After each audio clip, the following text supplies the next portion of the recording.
প্রশাসন, পুলিশ, সংবিধান সবকিছুতে আমাদের সংস্কার করতে হবে। আপনারা আপনাদের প্রতিষ্ঠানের জায়গা থেকে কথা বলছেন, আপনাদের দাবি দেওয়া নিয়ে এসেছেন, এটার জন্য আমরা আপনাদেরকে আন্তরিকভাবে ধন্যবাদ জানাচ্ছি। তাই আপনাদের জায়গা থেকে যখন আপনারা কথা বলবেন, দাবি দেওয়া নিয়ে আসবেন, সেটা আমাদের সকলের জন্য আরো সুবিধা হয় যে আপনাদের আসল সমস্যাটা কি এটা আমরা কিন্তু বুঝতে পারি। আপনারা যে দাবিগুলো পেশ করেছেন সেটি ইতিমধ্যে আমাদের যে প্রধান উপদেষ্টা রয়েছেন ডক্টর মোহাম্মদ ইউনূস, তার কাছে পেশ করা হয়েছে এবং তাকে অবহিত করা হয়েছে।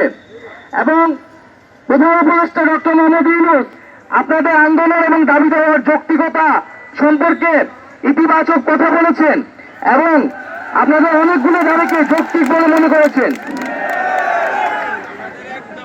কিন্তু আপনাদের প্রতি আমাদের আহ্বান থাকবে যে আমরা একটা নতুন সরকার এবং এখনো বাংলাদেশে নানা ধরনের সংকটকাল চলছে। আপনারা জানেন যে বন্যা দুর্যোগ চলছে। আমাদের কিন্তু ফেনী, কুমিল্লা, নোয়াখালী এলাকায় মানুষ কি পরিমাণ সংকটের মধ্যে দিয়ে যাচ্ছে।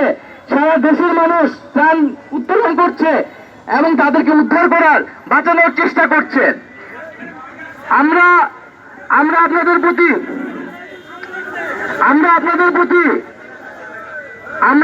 প্রতি আহ্বান রাখবো যে আমাদের সকলকে কিন্তু এই সময়ে, এই সংকটকালে ঐক্যবদ্ধ হতে হবে। কারণ যদি জাতি ঐক্যবদ্ধ না হয়, যদি আপনারা বা যে কেউ সরকারকে যদি আমরা শক্তিশালী না করি, আমাদের কারো দাবি দেওয়া কিন্তু পূরণ হবে না। একটা জিনিস স্পষ্টভাবে মনে রাখেন, আজকে এই 16 বছরের স্বৈরাচারী সরকারকে হটানোর কারণে কিন্তু আমরা সবাই এখানে এসে কথা বলতে পারি, দিতে পারি। সেই স্বাধীনতা আমরা পেয়েছি।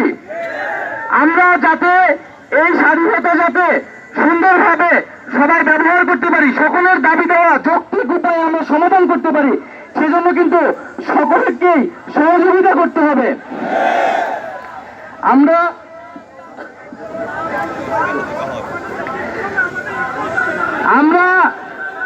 আপনাদের দাবি নিয়ে আমরা খুবই সচেতন এবং আমরা সেই দাবি নিয়ে আপনাদের সাথে শুনতে চাই।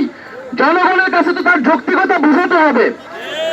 এবং কারণ এখন দেখেন সবাই দাবি দেওয়া নিয়ে আসতেছে, অনেক ধরনের দাবি দেওয়া নিয়ে আসতেছে। অনেক যৌক্তিক দাবির সাথে কিন্তু অনেক অযৌক্তিক দাবি নিয়ে আসা হচ্ছে এবং এই আন্দোলনের ভিতরে নানা ধরনের অন্তর্ঘাত করার চেষ্টাও করা হচ্ছে। আপনারা কিন্তু এগুলো জানেন এবং আমরা জানি যে আপনারা সে বিষয়ে সর্বোচ্চ সচেতন।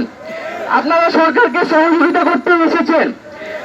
তো আমাদের আহ্বান থাকবে যে আপনাদের কাছ থেকে আমরা শুনতে চাই, এই জন্য আপনাদের প্রতিনিধি প্রয়োজন। এবং যে কমিটি করা হয়েছে 7 কার্যদিবসের মধ্যে সেই কমিটি কিন্তু পেশ করবে এবং সেই জায়গায় আপনাদের প্রতিনিধি দেন, তার মাধ্যমে কিন্তু আমরা এই কথাগুলো বিচার বিশ্লেষণ করতে পারবো। কিন্তু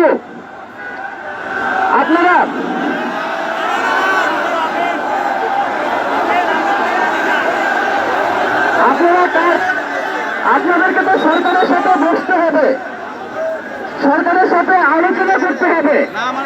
আমাদেরকে কিন্তু আপনারা যদি আমাদের কথা না শুনতে চান, আমরা চলে যাই। যদি আপনাদের কথা, আমার কথা আপনার পছন্দ হতেও পারে, না হতে পারে, কিন্তু আমাকে যদি বলার সুযোগই না দেন তাহলে আমরা চলে যাই।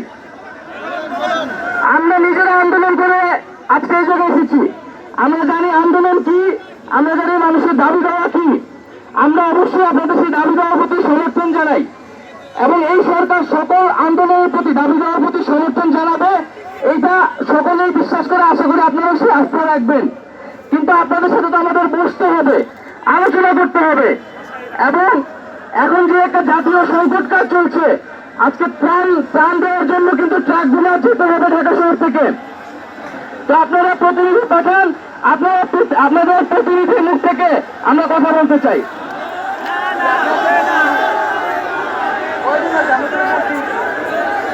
হ্যাঁ, আপনারা যে প্রতিনিধি আসছেন তাদের সাথে আমরা আলোচনা করতে চাই। আমাদেরকে যদি আলোচনা আমরা এখনই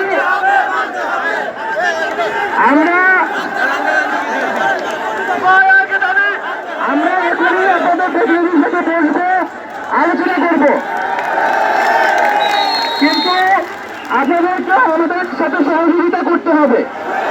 আমাদের রাস্তাঘাটগুলো যাতে যানজট না হয়, দুর্ভোগ না হয়, আমাদের যাতে ত্রাণের ট্রাকগুলা যাওয়া আসা করতে পারে, সেই জায়গায় আপনাদের সহযোগিতা প্রয়োজন।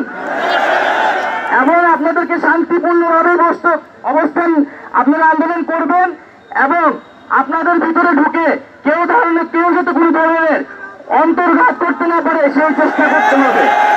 কারণ জনগণ, ছাত্ররা রক্ত দিয়ে কিন্তু এই অভ্যুত্থান করেছে।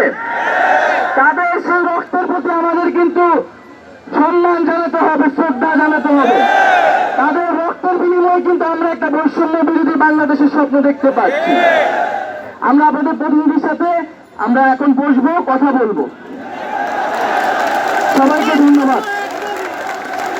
ছাত্র অঞ্চল ভাই ভাই,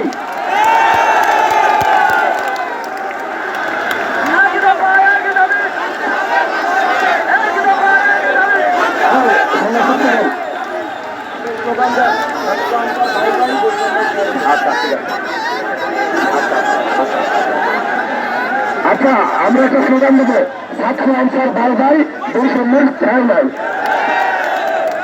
ছাত্র অঞ্চল ভাই ভাই, ছাত্র অঞ্চলে ভাই ভাই, ছাত্র অঞ্চল ভাই ভাই। হ্যাঁ, শুনুন।